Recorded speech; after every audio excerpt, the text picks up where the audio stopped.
கர்த்தர் நல்லவர், அவர் கிருபை என்றும் உள்ளது. ஆண்டவராகிய இயேசு கிறிஸ்துவின் நாமத்தினால் உங்கள் ஒவ்வொருவருக்கும் அன்பின் வாழ்த்துக்கள். இன்று 6ஆம் தேதி, ஜனவரி 6ஆம் தேதி, இந்த வருடத்தினுடைய 6ஆம் நாள். இந்த நாளிலே தேவ கிருபையும் சமாதானமும் உங்களுக்கு பெருகி இருப்பதாக. இன்றைக்கு நாம் தியானிக்கும் வசனம் 1 தீமோத்தேயு 1ஆம் அதிகாரம் 17வது வசனம். நித்தியமும் அழிவில்லாமையும் அதரிசனமும் உள்ள ராஜனுமாய் தாம் ஒருவரே ஞானமுள்ள தேவனுமாய் இருக்கிறவருக்கு கனமும் மகிமையும் சதா காலங்களிலும் உண்டாயிருப்பதாக. ஆமேன். இங்கு கர்த்தருக்கு மகிமை செலுத்தப்படுகிற விதத்தை இங்கு நம்ம பார்க்கலாம். அவர் எப்படி இருக்கிறவராம்? நித்தியமாய் அழிவில்லாமையும் அதரிசனமும் உள்ள ராஜன், நித்திய ஆனந்தமுள்ள ஏக சக்கராதிபதி என்று தேவனை குறித்து சொல்லப்படுகிறது. அவர் நித்தியமாகவும் அழிவில்லாமையும் அதரிசனமுள்ள ராஜன். அப்படின்னா என்ன அர்த்தம்? தரிசனமாக தன்னை வெளிப்படுத்தினாலும் கூட அவர் தன்னுடைய முழு மகிமையோடு யாருக்குமே தன்னை வெளிப்படுத்த மாட்டார். அவர்களுடைய ஸ்திதிக்கு தகுந்தவாறு தன்னுடைய மகிமையை குறைத்துதான் தரிசனம் கொடுக்க முடியும். அவர் அதரிசனம் உள்ளவர், ஒருவரும் சேரக்கூடாத ஒளியிலே வாசம் பண்ணுகிற தேவன், ஒருவரும் காணக்கூடாதவர் என்றெல்லாம் பார்க்கிறோம் அல்லவா? அப்போ அவர் அதரிசனமுள்ள ராஜனுமாக இருப்பவர். அவர் தாம் ஒருவரே ஞானமுள்ள தேவனுமாயிருக்கிறவர். தேவனுடைய ஞானம் மிகவும் பெரியது. தேவன் தம்முடைய ஞானத்தினாலே அவர் பூமியை அஸ்திவாரப்படுத்தி நிலைப்படுத்தினார் என்று நாம் பார்க்கின்றோம். கர்த்தருக்கு பயப்படுதலே ஞானத்தின் ஆரம்பம்.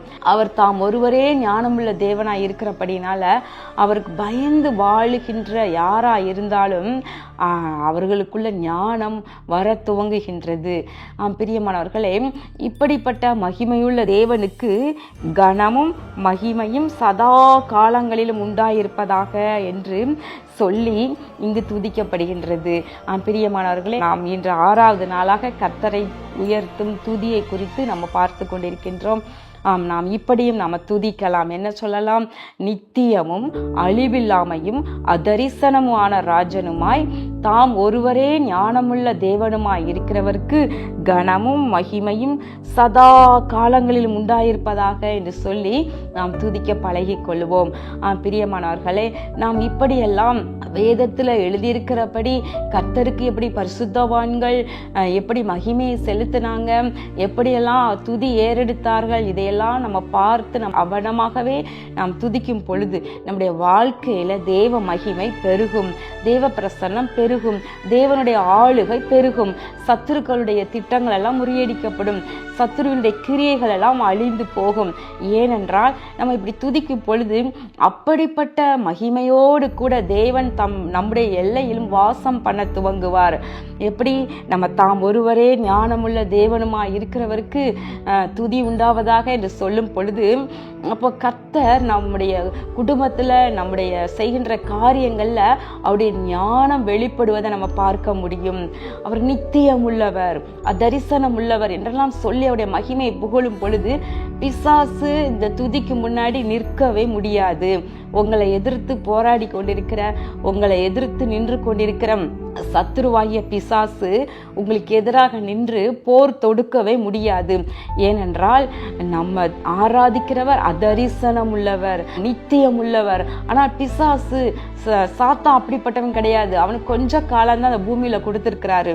அவனுக்கு என்று நித்திய நரக அக்கினி ஆயத்தமா இருக்கின்றது. எனவே நாம் இப்படி தேவனுடைய மகிமையை சொல்லி துதிக்கும் பொழுது சத்ரு நம்முடைய எல்லைகளை நெருங்கவே முடியாது. எனவே தேவ பிள்ளைகளே, இதுவரைக்கும் நீங்க துதிக்கு முக்கியத்துவம் கொடுக்காதவங்களா இருந்தீங்கன்னா இந்த வருடத்துல இருந்து, இந்த 2025ஆம் வருடத்துல இருந்து தேவனை துதிக்கவும் ஸ்தோத்திர பலிகளை ஏறெடுக்கவும் வேதத்துல எழுதியிருக்கிறபடி துதிக்கவும் கற்றுக்கொள்ளுங்கள். நீங்களாகவே வெறுமனே ஸ்தோத்திரம் ஸ்தோத்திரம் ஸ்தோத்திரம் ஸ்தோத்திரம் என்று சொல்லிக்கொண்டே இராதபடிக்கு அர்த்தத்தோடு ஸ்தோத்திரம் பண்ணுங்க, ஆதாரத்தோடு ஸ்தோத்திரம் பண்ணுங்க. அப்போ அது நல்ல பலமுள்ள துதியாக இருக்கும். கர்த்தர் உங்களை பலப்படுத்துகிறவராக வெளிப்படுவார். கண்களை மூடி ஜெபம் பண்ணுவோமா? எங்கள் அன்பின் பரலோக பிதாவே, இதோ இந்த நாளிலும், அதாவது இந்த வருடத்தின் 6ஆம் நாளிலே கூட நாங்கள் உம்மை மனதார துதிக்கின்றோம், உம்மை ஸ்தோத்தரிக்கின்றோம். நித்தியமும் அழியாமையும் அதரிசனமுள்ள ராஜனுமாய் தாம் ஒருவரே ஞானமுள்ள தேவனுக்கு துதி கனம் மகிமை யாவற்றையும் நாங்கள் செலுத்துகின்றோம். இதோ அந்த வருடத்தின் ஆரம்ப நாட்கள்ல உம்மை நாங்கள் உயர்த்துகின்றோம், உம்மை போற்றுகின்றோம், உம்மை புகழுகின்றோம். கர்த்தாவே, நீ மகிமையடைவீராக. பலத்த கிரியைகளை இந்த ஆண்டு தேவனுடைய பிள்ளைகள் வாழ்க்கையில செய்வீராக. இயேசு கிறிஸ்துவின் நாமத்தினாலே வேண்டிக் கொள்கிறோம் நல்ல பிதாவே, ஆமேன். கர்த்தர் உங்களை ஆசீர்வதிப்பாராக. ஆமேன்.